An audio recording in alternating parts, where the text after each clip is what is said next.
ధన్యకరంగా మార్చబడింది. ఎలాగూ అని అంటే దేవుడు చక్కని కూడా ప్రేమించాడు. చెప్పినట్టుగా ఆయన ఆయన అందరినీ ప్రేమిస్తున్నాడు.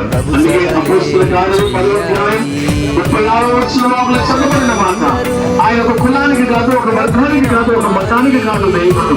ఆయన అందరికీ ప్రభుగా ఉన్నాడు. ఆయన అందరినీ తెలియాలి.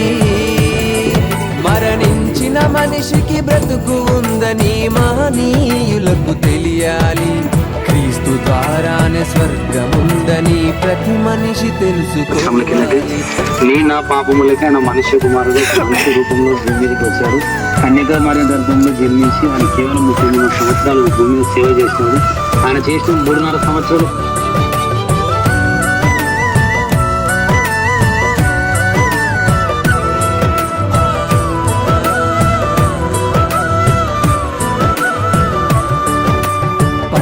పల్లె నా సువార్త పనులే జరగాలి.